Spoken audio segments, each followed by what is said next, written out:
And after Bince's, we went to Sullivan's, which was another big run for us. Well, Sullivan's out on Bay Road. That was because of Frank. That was because of Frank. He made that happen. Frank came and really liked us. And I remember there was the couple that came to see us all the time. We really liked the Irish music. And they always came with their Irish sweaters on just for that set. Yeah, there was a bit of an Irish crowd in Yeah, and so I remember them coming up after one of the nights at Vince's and said, "Could you guys do a whole night of Irish music?" And I said, "Sure," which of course we couldn't, but.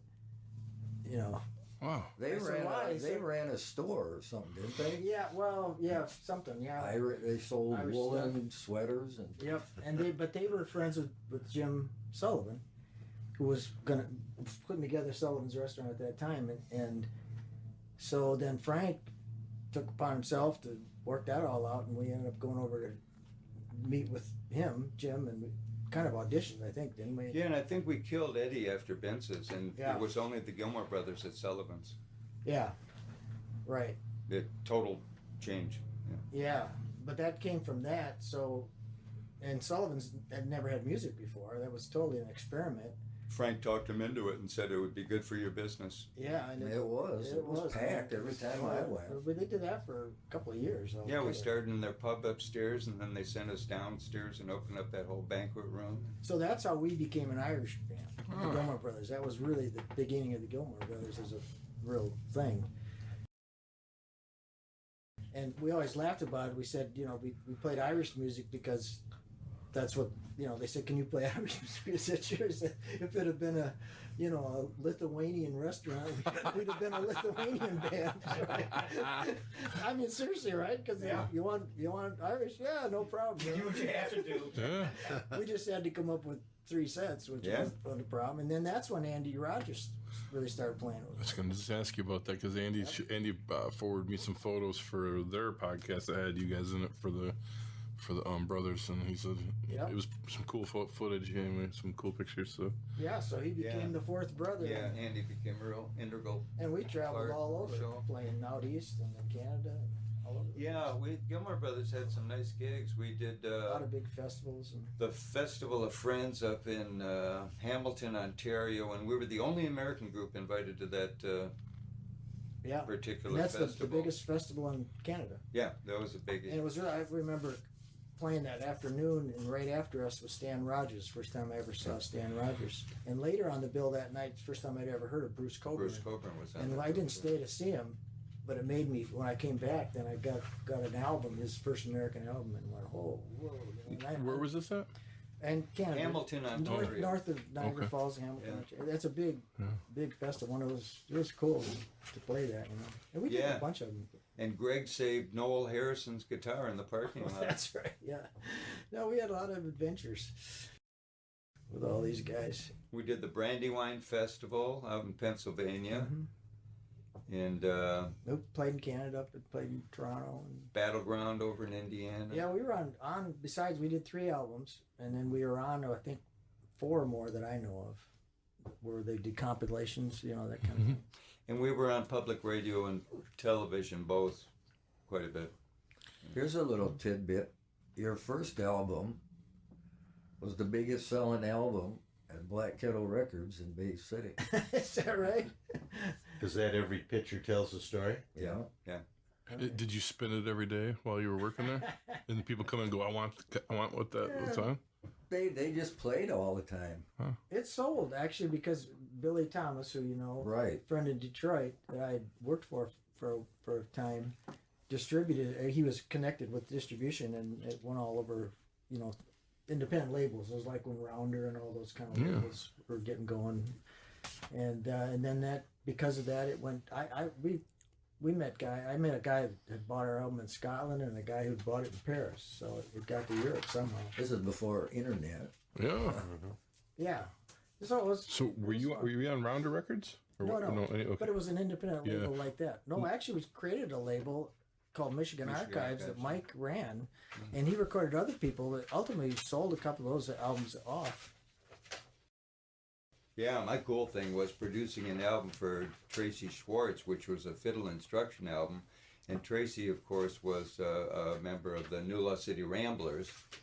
and he wanted to do a fiddle instruction album, so we produced that. We went down to Brighton and did that. Yep. He might have set up that recording.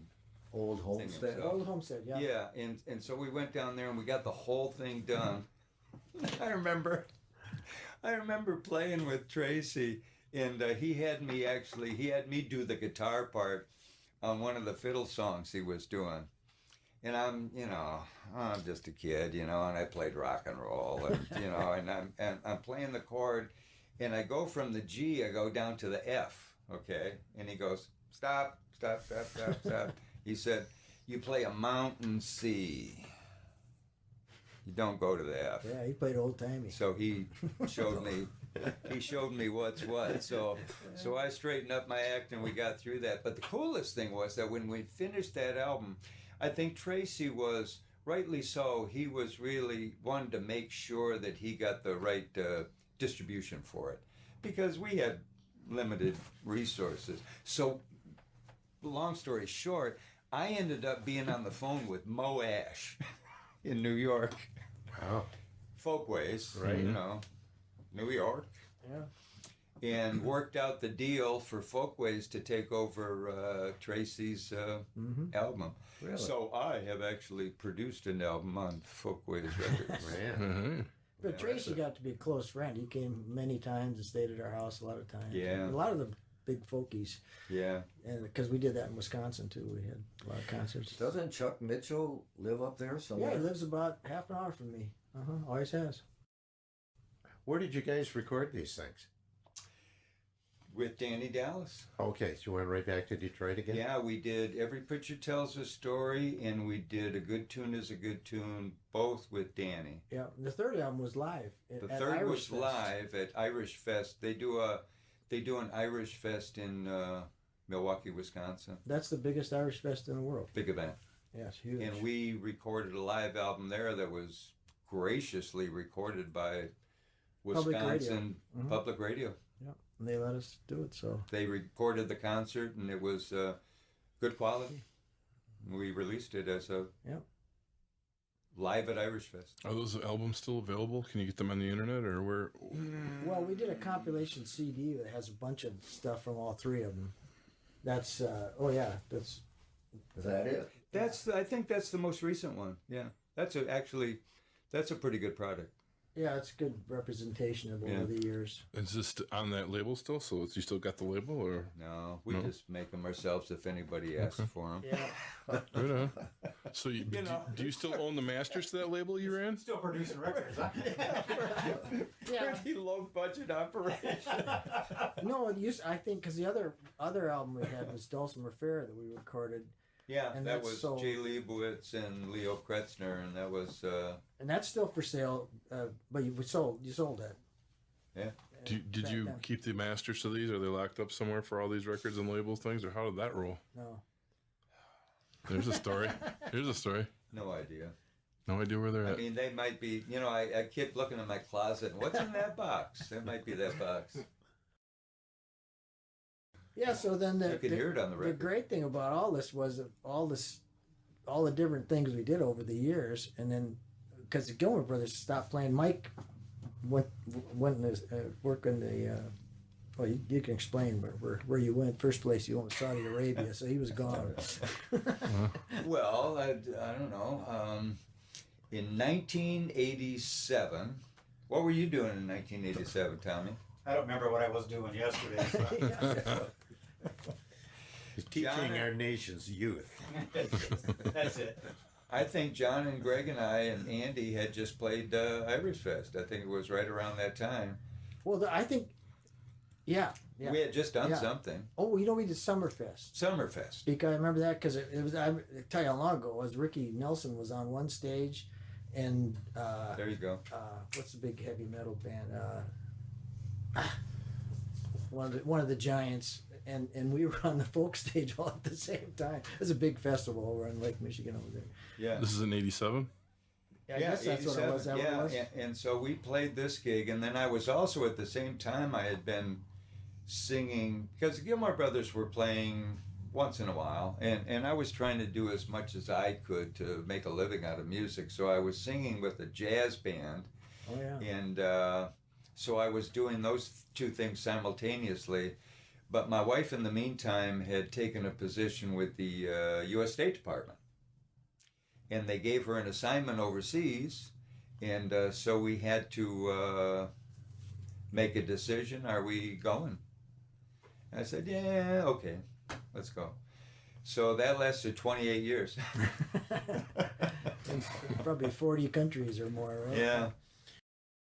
Before I came home, John and Greg and I started doing these once a year Gilmore Brother reunions in Bridgeport. And this was kind of a real reunion. I mean, coming back after all that time and doing that, we must have done the first one in what, maybe 2015, I think it was. Yeah. And because we'd always had people always getting a hold of us on Facebook and all kinds of things. You know, when you guys gonna play again? And then what was really cool was we started calling it Gilmore Brothers and Friends. And we did this once a year gig at the Green Acres Golf Club in Bridgeport in their restaurant. And we started calling it Gilmore Brothers and Friends. And we had George Heriter would come out, our old friend Larry Hadsell, who's a good old wonderful singer, songwriter, guitarist, fiddler. Cher came out and joined us. Tom was a regular get-together, which was the first time that we really played music together, forever. Yeah. Fred came out and joined us. My brother Dave, who he's another brother that had been on the album playing a little bit. Did I see Eastside Mike in a picture from back then too? No. Did he part of that jams? That was a different thing. That was a different thing. Okay. I've seen so many photos that we've tossed around, but it sounds like everybody went through that. So all of us here, and my brother Greg, and Andy. Yeah, and Andy. And so we all got together, and we played 5 straight years doing that, which was really cool after all those years. Plus getting Cher up there and George and different people that came and, sat in or did. Are there any plans to do another Gilmore Brothers and Friends reunion? Every year they ask us, and if They we do could get ask. my brother to show up, we would. That's He's our- the destination, remember? Yeah. I talked to him about a couple weeks ago and talked about coming out here. We should add that to our list for the Scotty Sandbar idea of all the reunion things we've been talking about with everybody. To get Patty on the road. Yeah, he might do it if we made up some story and lied to him about something. There's something in it, Tell him he's coming to a funeral or something. But he's the funny one, He's Eddie. Yeah. He's Eddie. He's Eddie, Or at least he used to be. Anyway, at this time, we're not saying that it's the last time we ever played. Yeah, We're not saying that. right. So we'll see.